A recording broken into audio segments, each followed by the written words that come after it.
Olá, seja bem-vindo, bem-vinda a mais uma live aqui da área de educação. Eu sou a professora Estela Rocha e estou aqui com a professora Sinara, mas nada melhor do que a própria pessoa para falar de si. Sinara, fala de você um pouquinho pra gente. Olá, muito bom estar aqui novamente conversando com a minha colega Estela e falando com vocês também. Eu sou professora Sinara, eu atuo no curso de pedagogia aqui do GRAM e vou falar com vocês hoje sobre uma temática que a gente considera muito importante para quem Sim, vai atuar na área da educação, que é o projeto político pedagógico. O projeto político pedagógico, muito mais do que uma formalidade. Acho que esse é um tema que parece, no primeiro momento, que é uma questão muito de legal, de tratar de um documento, uhum, mas quando a gente entende, né, o que é um projeto político pedagógico, qual é a sua função, qual é a sua importância na dinâmica escolar, na dinâmica sim. educacional, a gente entende que ele é muito mais do que um documento, né? Muito mais do que essa formalidade. Sim. Sinara, a gente sabe que a própria LDB de 96 já vem formalizando a necessidade de um projeto político pedagógico. Além disso, a gente viu também todo o movimento da CONAI e de outros movimentos sociais em ter as escolas terem um plano de ação, né? Uhum. Um projeto que diga qual é a sua missão, qual é a sua visão, e ainda assim a gente sabe que muitas escolas não têm. Qual é o Uhum. risco de uma escola não ter um projeto político pedagógico? Além da gente dizer o que ele é, qual é o grande risco que a gente tem? Porque aí Uhum. depois você vai defender ele pra gente. Bom, primeiro ponto, né? Como tu disseste, o projeto político-pedagógico já está evidenciado na própria legislação como uma necessidade, né? Como uma Sim, obrigatoriedade, inclusive, né? exato. De que as instituições de ensino tenham os seus projetos políticos pedagógicos. Agora, qual é o risco de não ter esse projeto ou o risco de tê-lo, mas apenas como um documento, como uma lei morta, vamos dizer assim, né? Sim. Aquele documento da gaveta. O projeto político-pedagógico, ele traz a identidade da escola, a identidade da instituição. É no projeto político-pedagógico que são apontadas as grandes diretrizes que vão mostrar os caminhos para a atuação, para a prática pedagógica, para as relações que se estabelecem dentro da escola. Então, no momento que a escola não tem esse projeto definido e construído de uma forma correta, colaborativamente, ela coloca em risco toda a sua atuação em termos de Hum, qualidade daquilo que ela está fazendo. sim. Por exemplo, manter uma determinada comunicação comum, Uhum. um projeto de educação, de vida, de mundo comum. Então, daqui a pouco eu vou ter um professor que trabalha numa metodologia completamente diferente do outro que está na mesma Sim, instituição e que trabalha com uma metodologia distinta e às vezes até contrária, né? Porque certo. não existe um direcionador, né, que unifique essas ações, essas práticas da escola. Entendi. Então vamos lá. O que que você preparou para hoje a gente aqui dialogar com os nossos estudantes, né, futuros professores, sobre o projeto político-pedagógico? Vamos Uhum. para a tela? Vamos lá. Bom, primeiro ponto para falar do projeto político-pedagógico é falar um pouquinho sobre algumas dimensões do planejamento na educação. Vejamos. Primeira dimensão, a grande dimensão que a gente pode falar, que faz parte do planejamento educacional, são as políticas educacionais. Certo. Então, essas políticas educacionais, elas estabelecem as diretrizes para os sistemas de ensino como um todo. E não é Correto. algo que não chega lá na ponta na escola. Elas são grandes diretrizes e que, na medida que se faz um planejamento dentro de uma instituição, tem que se considerar essas diretrizes. Como o Plano Nacional de Educação, por exemplo, que vai estabelecer metas para um determinado período de tempo e Uhum. que os sistemas de ensino têm que estar atentos a isso. Por exemplo, a erradicação do analfabetismo. Então, Correto. vamos pensar essa como uma meta. Então, os sistemas têm que trabalhar nesse sentido, têm que propor estratégias e projetos que viabilizem essa erradicação do Inclusive analfabetismo. a escola do bairro, que vai Exatamente. assumir o compromisso também de erradicar o analfabetismo. Isso, Opa, porque não é algo abstrato. Então, se tem a escola do bairro e ela está atenta a esse planejamento nacional, ela vai olhar para o seu entorno, para a sua comunidade e vai pensar em estratégias para trabalhar com essa comunidade, a Correto. erradicação, palavra que às vezes pega a gente, Exatamente. do analfabetismo. Então, o primeiro ponto para falar dos níveis, né, do planejamento na educação, eu trago, então, como exemplo aqui, o Plano Nacional de Educação, que a gente acabou de comentar, que estabelece metas, né, para a educação no país como um todo. Exatamente. E que vai servir de grandes diretrizes para os planejamentos institucionais. Bom, aí a gente vai para uma segunda instância, né, do planejamento na educação, que são os propósitos dessa instituição, que devem dialogar com essa política maior, com essa política nacional. E aí um exemplo disso é o projeto político-pedagógico. O projeto político-pedagógico é um planejamento institucional, né? Por isso que ele deve ser construído dentro da instituição, porque ele vai revelar uma missão, uma função social dessa instituição. Então, um exemplo de um planejamento institucional é o projeto político-pedagógico. E nesse projeto é que são estabelecidos os propósitos institucionais. Então, aqui que aquela instituição se propõe. Vou dar um exemplo que às vezes a gente ouve muito as instituições usando um discurso comum, até para marketing, né? Essa escola o aluno é protagonista, nessa escola o aluno é autônomo, ele é sujeito da sua... Mas a gente vê escolas desde as mais tradicionais até as mais revolucionárias usando o mesmo discurso. Né? E será que elas conseguem dar conta disso? Pois é. Aí vem a importância do projeto político-pedagógico, né? De ter clareza disso. Né? O que sustenta esse discurso? Correto. Tanto em termos de fundamentação teórica e de como é que ele se efetiva na prática. Né? Então, essa é a segunda instância aqui para a gente pensar no planejamento na educação. E a terceira instância são os objetivos de ensino, dos planos de ensino. Então, para entender que uma instância do planejamento da educação dialoga com a outra. Correto. Aí pego esse exemplo de novo, nos objetivos de ensino, nos planos de ensino, que chega lá no professor, né? Ele tem que dialogar com esse projeto pedagógico. Né? Se o projeto fala nessa instituição emancipadora em que o aluno é protagonista, o professor, no seu planejamento de ensino, ele tem que considerar isso. Ele tem que pensar em estratégias que promovam esse propósito. O pensar crítico, a criança que está conduzindo o seu próprio processo de desenvolvimento. Sim, perfeito. Não dá para botar uma criança sentada apenas pintando e dizendo que isso é uma educação emancipadora. Exatamente. Eu não posso falar que eu estou trabalhando uma educação emancipadora se eu estou com um aluno atrás do outro e o professor ainda é o centro do processo. Né? Então, não estou dialogando com o discurso maior que está lá nesse projeto pedagógico. Acho que ficou claro para todo mundo que está ouvindo em casa, hein? Bom, aí vamos seguir aqui um pouquinho na nossa tela. Em outros aspectos para a gente considerar aqui do planejamento educacional. Eu separei aqui duas grandes dimensões também do planejamento educacional. Primeiro eu falei do planejamento como um todo, considerando as políticas públicas também, né? Um plano maior, como o Plano Nacional de Educação. Aqui eu estou entrando para dentro da escola. Né, a instituição de ensino, a escola, a faculdade, a instituição de ensino. Então, ela vai ter duas grandes instâncias aqui, o planejamento escolar e o planejamento de ensino. No planejamento escolar, vai ter definida ali a missão da instituição, ela vai nortear as ações, então vai ser o grande norteador. Né? O nome já fala, é o planejamento para a escola como um todo. Sim. Vai estabelecer diretrizes para a escola como um todo. Quem participa? Quem são os principais atores nesse planejamento escolar?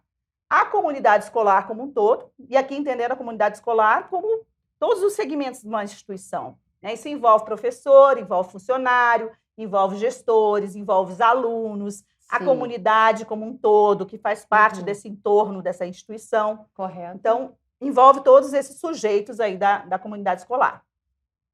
E isso dentro do planejamento escolar, que é mais amplo. Isso, dentro do planejamento escolar, que é mais amplo. E aí você agora vai apresentar um outro recorte, que é o planejamento de ensino. Isso. Os dois estão dentro da escola. Sendo que o planejamento escolar ele é mais amplo, por isso envolve tantos atores, né, atores diferentes. Quem coordena esse planejamento escolar, em geral, é a gestão escolar. Né? A gestão faz a coordenação disso. E aí a outra instância do planejamento, dentro da escola, é o planejamento de ensino.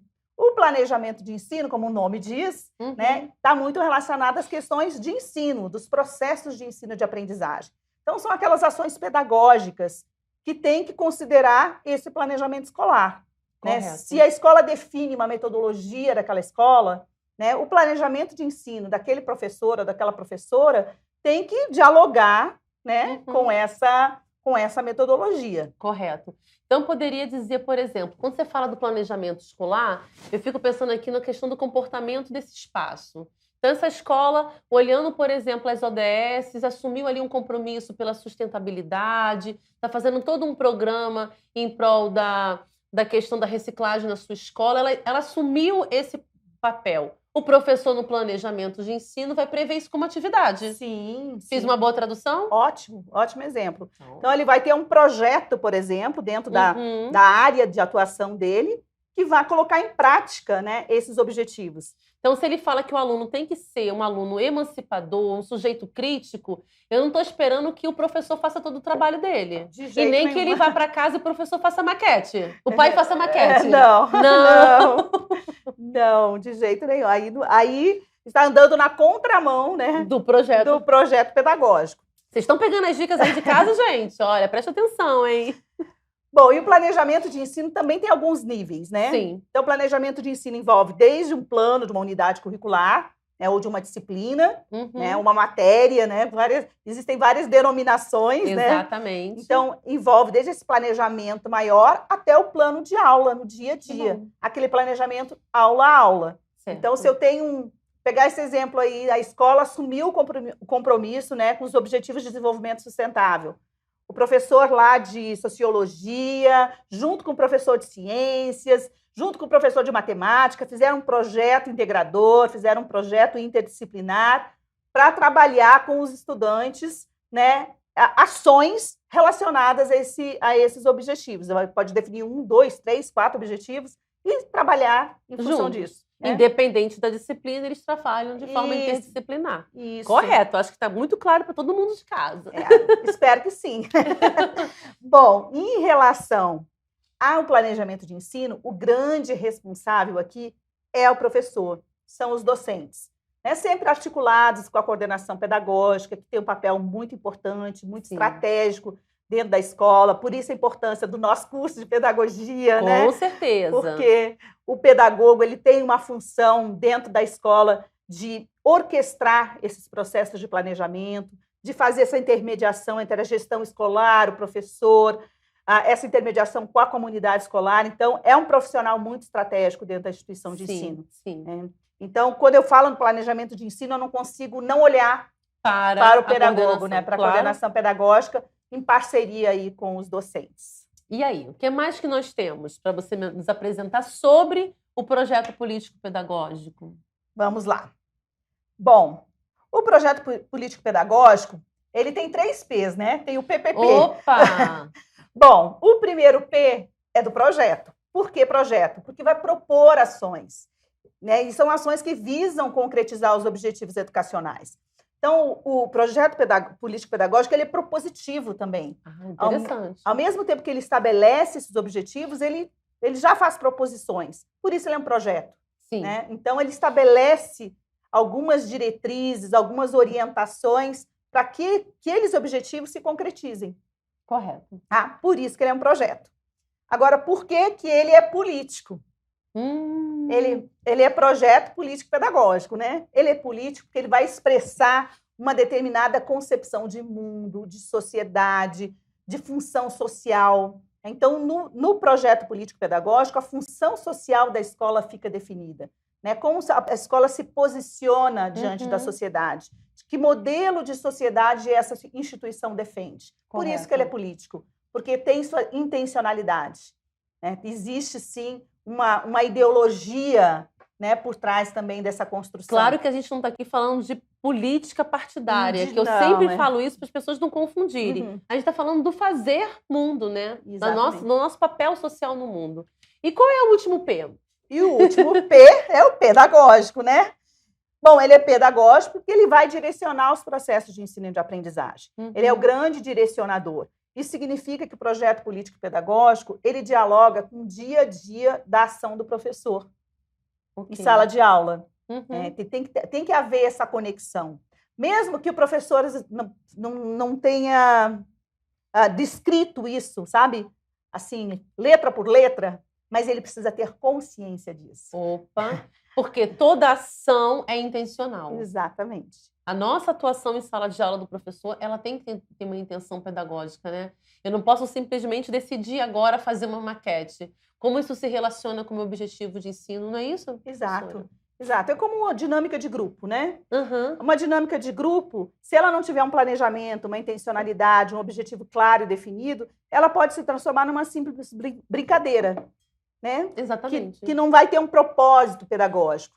Então, quando existe essa consciência, né, no momento que o professor planeja, ele pensa uma ação, aí esse propósito pedagógico vai ser... O professor na escola, ele sempre tem uma intenção pedagógica. Por mais que ela não fique muito clara para as pessoas, mas para ele tem que ser... Para ele tem que estar claro. Olha lá, olha essa dica extra, hein, gente? Para ele tem que estar muito claro. Bom, então vamos dar uma olhadinha aqui um pouco mais sobre o projeto político-pedagógico. Eu acho que até aqui... Eu acho que está indo muito bem, muito bem. Quem tem dúvidas é só colocar aí no chat que a gente vai respondendo. Bom, então aqui assim, fazendo uma síntese, né, desse projeto político-pedagógico. Ele é um documento, é importante que ele esteja registrado, que ele esteja documentado. Apesar de ser, como a gente está falando, é muito mais que uma formalidade, ele tem que estar devidamente documentado, né? Ele é uma referência, ele é um documento legal dentro da instituição, tá? E ele vai explicitar, então, a identidade da escola, tomando como base o contexto, né, esse contexto escolar, e as narrativas dos seus personagens. Quem são esses personagens? Os professores, os alunos. Então, tem que ouvir. O projeto pedagógico, ele é uma construção coletiva e ele tem que ouvir esses sujeitos. Sim, sim. E uma coisa interessante quando a gente fala de escutar os sujeitos, e você falou lá no começo do protagonismo, do empoderamento, isso se faz presente quando a gente escuta esse estudante, o que ele espera da vida dele, né? Uhum. A gente hoje tem a BNCC falando do projeto de vida, e ainda muitos professores questionam isso, porque o projeto parece que está vindo sendo colocado para a escola e não sendo pensado a partir dos estudantes. Perfeito. E a gente sabe também que qualquer movimento de legislação, nos primeiros anos, tem essa inquietação, principalmente na educação, né? Até que a gente tome partido, a gente conheça de fato o que precisa ser feito, leva um tempinho. Correto? Corretíssimo. Sem dúvida, gente. Bom, então, como a gente está falando, é uma construção coletiva, tem que ouvir esses sujeitos, essa narrativa. E aí, eu organizei aqui alguns passos para facilitar essa construção coletiva, né? Algumas dicas aqui que a gente pode olhar na nossa apresentação de como dá para ser feito, então, essa construção. Bom, primeiro ponto, a mobilização da comunidade escolar. Então, criar um movimento para que a comunidade escolar participe, tenha interesse, conheça esse projeto político-pedagógico. Ele não é para estar escondido dentro da gaveta. Sim. Ele tem que ser um documento de acesso e que sirva de orientação. E o primeiro passo, então, é mobilizar essa comunidade escolar para ela saber o que é o projeto político-pedagógico, qual é a sua importância, como é que ela pode participar, como é que representantes dos diferentes segmentos podem participar dessa construção coletiva. Então, eu trago aqui como primeiro passo, mobilizar. Mobilizar pode ser desde uma campanha, material institucional, em reuniões. Existem várias estratégias que podem ser adotadas para essa mobilização. Ok. Nosso segundo passo. Segundo passo. Vamos lá. Um cronograma de reuniões de trabalho com os segmentos. Então, estabelecer um cronograma para que as coisas não se percam. Correto. Talvez não consiga envolver toda a comunidade escolar, mas a representação desses segmentos é importante. A palavra-chave é representação. Então, se eu organizo uma reunião na próxima terça-feira, minimamente eu tenho que ter uns 2 professores, alguns alunos, talvez alguns pais. Alguns pais. Ou seja, eu preciso ter alguém que responda ou fale pelos outros, né? Isso. Como lugar de fala. Como lugar de fala desses segmentos, tá? Então, esse cronograma ele vai organizar o tempo, as pessoas vão se preparar para isso, vão ter um momento de dedicação para começar essa discussão sobre o projeto político-pedagógico. Bom, terceiro passo, fórum para compartilhar as ideias. Como a gente está trabalhando com representação, é possível também fazer alguns fóruns para compartilhar. Então, vamos supor, a gente quer falar aqui sobre como é que a escola vai posicionar em relação a esses objetivos sustentáveis. Vamos ouvir a comunidade? Eu não tenho como ouvir todo mundo. Eu posso criar um fórum, eu posso criar hoje com as tecnologias digitais, eu posso fazer um formulário né, usando um Google Docs e um Google compartilhar para todo compartilhar para todo mundo, né? Então eu posso criar formas diferentes de ouvir as pessoas. Correto. Né? E aí fica mais representativo, e quanto mais representatividade, melhor, né? Com certeza. Porque é a partir da diversidade que a gente vai constituindo esse espaço que é comum a todos. Exato, exato. E quanto maior a representatividade também, mais próximo da realidade esse projeto fica. Correto. Né? Ele sai do campo abstrato e se aproxima, né, da realidade. Porque ele escutou todos, né? Porque ele escutou todos. Exatamente. Bom, quarto ponto. O quarto ponto tem esses fóruns, né, para compartilhar, então essa possibilidade desses fóruns de compartilhamento, e aí vem as tomadas de decisões. Quer dizer, eu escutei os diferentes segmentos, agora eu vou começar a construir esse documento, a sistematizar esse documento, né, a partir do que foi ouvido, a partir das diferentes perspectivas, né, para se chegar, então, em algo que represente, né, aquela comunidade, aquela instituição. Correto.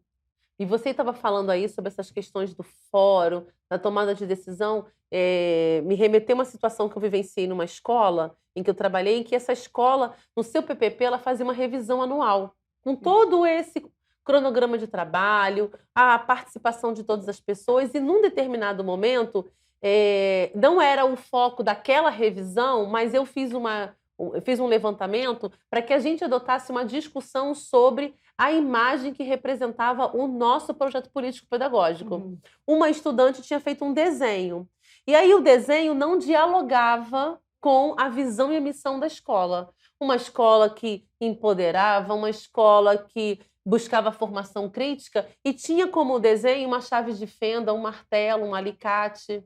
E aí, nesse dia, olhando, eu falei assim, isso não nos representa. Porque são materiais duros, ferramentas que parece que estão apertando, cortando, limitando os espaços. E o pessoal ficou me olhando assim, Estela, eu falei, mas isso me pareceu completamente contrário ao que a gente está defendendo aqui. Então, não foi o alvo de diálogo daquele ano, acabei depois trocando de escola no ano seguinte, não sei se aquilo foi levado adiante, mas eu deixei como voto para a gente poder dialogar sobre isso no ano seguinte. Então, poderia ser ou não uma tomada de decisão. Poderia, exato, poderia ser ou não uma tomada de decisão. E é uma informação importante, né? Porque essas imagens, elas são metáforas. Sim, sim. Elas são metáforas. Então, como é que esses alunos estão percebendo de fato, essa instituição? Será que aquilo que foi colocado como princípio de uma escola emancipatória está sendo percebido? Né? E se não está sendo percebido, o que fazer, né, em relação a isso? Essas são tomadas de decisão. Eu acho que a gente tinha que dialogar mais. Eu entendo que naquele momento os estudantes perceberam que não era aquilo que estava no texto. Aquela imagem representava o que estava acontecendo com eles. Um sentimento de quem estava construindo aquela imagem. Exatamente. Estou aqui, sendo apertado, estou sendo pressionado, estou sendo diminuído, né? Colocado dentro de espaços. Mas isso é papo para uma outra conversa, gente. Mas vou aproveitar esse teu exemplo para falar da importância de fazer essas revisões também do projeto pedagógico. Olha só. Porque não é um documento que a gente faz uma vez e acabou. Não. Né? Ele é vivo, ele tem que ser vivo, senão ele não vai retratar uma realidade, né? E eu gostei muito da vivência que eu tive nessa escola, Sinara, porque lá a gente fazia revisão anual. E a coordenação pedagógica que fazia esse levantamento, então ela fazia assim, olha, esse ano, por exemplo, vamos dialogar sobre o termo de compromisso e sobre o uniforme. Aí no próximo ano, olha, esse ano a gente vai dialogar sobre a questão dos projetos. Então, todo ano a gente dialogava sobre um pedaço. Eu não fazia a revisão de todo o projeto, mas a gente tinha uma regularidade nessa revisão. E eu achei que aquilo foi muito importante, porque a gente ouvia todas as pessoas. Né? E uma determinada situação, às vezes, suscita uma nova discussão. Então, um acontecimento dentro da escola que gerou uma postura diferente daquilo que se tinha pensado anteriormente, talvez seja o momento de parar e revisar esse projeto. Com certeza. Né? Porque aquela situação levou a uma necessidade. Exatamente, exatamente. Bom, qual é o quinto ponto? Vamos ver o quinto ponto. A definição de recursos, porque também não adianta ter os projetos, ter um cronograma, ter a tomada de decisão e não ter os recursos para colocar isso em prática. Né? Isso vai desde recursos humanos, né, até recurso financeiro mesmo, para viabilizar determinados projetos. Isso é bem importante também, né, no momento de se pensar num projeto que vai ser vivo. Claro. E o último tópico, que é o sexto. O último tópico é a publicação desse projeto político-pedagógico. Ele tem que ser publicado, ele tem que ser transformado em documento e ele tem que ser público, no sentido da palavra, né, de ser acessível. Exatamente. Que as pessoas tenham acesso a esse documento. O professor, no dia do seu planejamento, ele possa pegar esse projeto político-pedagógico, folhear e usar como uma referência, né, de fato, para desenvolver o seu planejamento de ensino. E, Sinara, a gente tem adotado uma política, e assim, várias instituições também fazem isso na área de educação. Quando o professor em formação vai para o campo do estágio, a gente sempre orienta que ele, antes de qualquer coisa, ele leia o PPP da escola. Uhum. Não que ele vá para ali para fazer uma avaliação crítica, não, mas para que ele consiga entender um pouco mais a dinâmica daquele espaço, não é? Porque a gente sabe o quanto que é importante. Então, desde a formação do professor, a gente fomenta que ele faça essa leitura de cada espaço que ele entra. E é muito triste quando o aluno devolve para a gente o seguinte: a escola não tem, a escola não me deu acesso. Como você falou, ele tem que ser publicado. Ele é de todo mundo. Ele né? é de todo mundo. Isso é interessante, porque eu já acompanhei muito estágio e era muito comum a escola não disponibilizar o projeto político-pedagógico para os estudantes, como se fosse um documento fechado, né? Como se tivesse um segredo naquele documento. Então, esse caráter público, esse caráter, né, de acessibilidade do projeto político-pedagógico é essencial para que ele faça sentido, né? Com certeza, com certeza. Porque senão ele não tem porquê. É um documento que está lá para constar, para atender uma exigência legal. E não faz o menor sentido, ele está guardado. Isso. E, caminhando aqui para as nossas reflexões finais, né?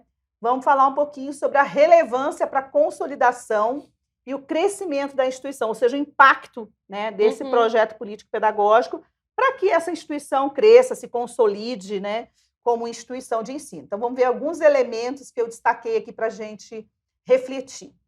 Bom, um desses aspectos é que, quando está consolidado esse projeto político-pedagógico, ele vai permitir, ou pelo menos facilitar, que a escola alcance seus objetivos de maneira mais eficiente. Correto. Porque vai estar sistematizado, vai estar claro, todos terão conhecimento desses objetivos. Porque como é que eu posso trabalhar em prol de um objetivo se eu não conheço? Ok.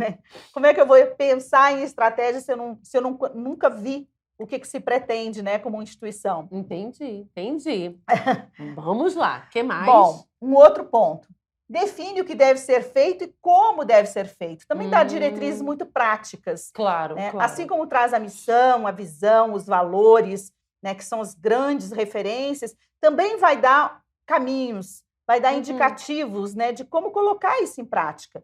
Né? Então, ele vai ajudar a definir o que deve ser feito e como deve ser feito. Como a gente deu exemplo agora há pouco aí dos objetivos, né, de desenvolvimento sustentável, que pode estar como um grande objetivo da instituição, mas se não indicar alguns caminhos... Ele vai ficar lá como uma falácia. Exatamente. Não vai ser colocado em prática. Não vai ser colocado em prática. Então, eu preciso dizer como eu vou colocar em prática. Pode até não ser nesse ano de escolaridade. Né? Num plano de ação. Olha, ano que vem a gente vai trabalhar isso com mais afinco. Isso, mas está previsto. Mas está previsto. Olha aí. Bom, um outro impacto que é uma ferramenta de avaliação e planejamento para a gestão. Então, para a gestão escolar, é uma ferramenta muito importante para acompanhar, né, o próprio desempenho da escola. Sim. Se a escola está atendendo aqueles objetivos, se as pessoas estão engajadas, né, nesse propósito, se não está acontecendo isso que a gente deu exemplo agora, a escola tem um discurso, mas o aluno está vendo como um martelo e uma chave de fenda. Exatamente. Né? Então, são indicativos importantes aí para a gestão escolar. Permite antecipar também possíveis problemas. Né? Então, vamos supor uma discussão sobre inclusão, sobre a diversidade. Se a escola se prepara para isso, se ela prevê isso no seu projeto político-pedagógico, quando surgirem questões para tratar de inclusão, ela vai estar mais preparada. Ela pode se antecipar a determinados conflitos, a antecipar, não aos conflitos, mas a como lidar com os conflitos, né? Ela pode já ir prevendo, ela não tem nenhum aluno deficiente matriculado, vamos dizer assim, mas ela pode começar a fazer a formação continuada dos professores. Isso, seria um caso? Isso, um ótimo exemplo. Cada mês a gente lê sobre um determinado assunto, chama uma pessoa pesquisadora para poder dialogar, e a gente está antecipando. Isso, exatamente, é isso mesmo. Aí, ó. Ficou Ótimo a dica. exemplo. Bom, e um ponto que a gente já tratou de certa forma é que esse projeto ele tem que estar completo e atualizado, né? Para que ele seja sempre consultado a cada tomada de decisão. Pegando esse exemplo que a gente acabou de falar em relação à inclusão, né? Então, se eu já tenho essa previsão, essa discussão no projeto político-pedagógico, numa determinada situação, ele pode servir de referência, né? Olha, a gente pode trabalhar isso nesse sentido. A gente pode pensar num programa de formação mais específico. Correto. Né? Podemos criar palestras para os estudantes, um projeto. Então, se ele traz, né, essa possibilidade, se ele prevê essas questões, se ele está atualizado também com o mundo, né? Com as demandas do mundo, da sociedade, dos estudantes, ele vai né, ajudar a resolver determinadas situações inesperadas, né? E a educação vive com situações inesperadas. E aí a gente consegue colocar em prática, de fato, um projeto político-pedagógico pensado no olhar da democracia, para acesso de todos, né? Isso. Bom, você falou que tinha algumas dicas. Acredito que você tem mais uma pra gente. Bom, entender, né? Acho que a gente conseguiu dar algumas pistas, né? Sim, algumas pistas. Entender quais são esses projetos político-pedagógicos, né? Estar atento a qual é o seu papel, né? A qual é a importância da participação. Acho que quem trabalha na educação tem que estar muito atento a isso. Exatamente. E aí, alguns pontos que fica aqui para finalizar essas dicas. Além de entender o projeto político-pedagógico, participar, como é que se faz para concretizar, então, o que está nesse projeto? A comunidade precisa se mobilizar para colocar em prática a missão, os valores e as proposições escritas no projeto político-pedagógico. Então, essa mobilização da comunidade escolar não é só no momento do planejamento do projeto político-pedagógico, mas na implementação também das ações para viabilizar esses objetivos, esses propósitos, essa missão. Então, a comunidade tem que ser mobilizada constantemente, até para que ela entenda o seu valor, né? Que ela veja que ela não... eu participei desse planejamento, mas nunca mais não estou vendo nada, né? Uma coisa que você falou, e te cortando rapidamente, você começou falando do Plano Nacional de Educação, e quando a gente fala do Plano Nacional de 2001, ele não tinha um plano de ação, ou seja, ele não tinha uma cobrança de uma meta. A gente precisa, até o final do plano, alfabetizar todo mundo. E aí, no último ano, não alfabetizei. Não, e agora? E aí, o plano que a gente ainda está em vigor, o 2014 a 2024, ele foi dando metas menores. Claro que não havia uma expectativa, né? Nem foi prevista uma pandemia no meio disso. Sim. Mas ele já tinha metas menores. Então, esse plano de ação, quando você fala, deveria seguir o segundo modelo do Plano Nacional de Educação. Sim, perfeito. Com metas menores, correto? Isso.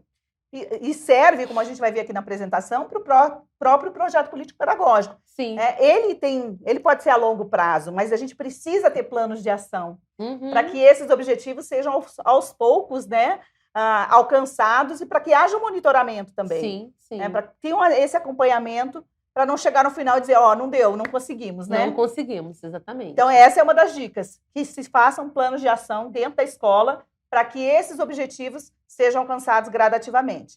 Programas escolares também, projetos, envolvendo a comunidade escolar, que estejam dialogando com esse projeto político-pedagógico, inclusive parcerias institucionais. Sim.